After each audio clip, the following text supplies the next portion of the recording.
Bwana Yesu asifiwe sana rafiki yangu. Karibu tena siku nyingine tupate kusoma neno la Mungu kutoka katika kitabu cha Tito sura ya 2 mstari wa 1 hadi wa 15. Neno la Mungu lasema, lakini wewe nena mambo yapasayo mafundisho yenye uzima, ya kwamba wazee wawe wenye kiasi, wastahilivu, wenye busara, wazima katika imani na katika upendo na katika saburi. Vivyo hivyo na wazee wa kike wawe na mwenendo wa utakatifu, wasiwe wasingiziaji, wasiwe wenye kutumia mvinyo nyingi, bali wafundishao mema, ili wawatie wanawake vijana akili, wawapende waume zao na kuwapenda watoto wao, na kuwa wenye kiasi, kuwa safi, kufanya kazi nyumbani mwao, kuwa wema, kuwatii waume zao wenyewe, ili neno la Mungu lisitukanwe.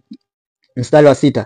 Vivyo hivyo na vijana waume uwaonye kuwa na kiasi katika mambo yote, ukijionyesha wewe mwenyewe kuwa kielelezo cha matendo mema, na katika mafundisho yako ukionyesha usahihi na ustahivu na maneno yenye uzima yasiyoweza kuhukumiwa makosa, ili yule mwenye kupinga atahayarike, kwa kuwa hana neno baya la kunena juu yetu.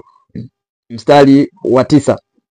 Watumwa na watii bwana zao, wakiwapendeza katika mambo yote, wasiwe wenye kujibu, wasiwe waibaji, bali waonyeshe uaminifu mwema wote, ili wayapambe mafundisho ya Mwokozi wetu Mungu katika mambo yote. Maana neema ya Mungu iwaokoayo wanadamu wote imefunuliwa, nayo yatufundisha kukataa ubaya na tamaa za kidunia, tupate kuishi kwa kiasi na haki na utauwa katika ulimwengu huu wa sasa, tukilitazamia tumaini lenye baraka na mafunuo ya utukufu wa Kristo Yesu, Mungu mkuu na Mwokozi wetu, ambaye alijitoa nafsi yake kwa ajili yetu, ili atukomboe na maasi yote na kujisafishia watu wawe milki yake mwenyewe, wale walio na juhudi katika matendo mema.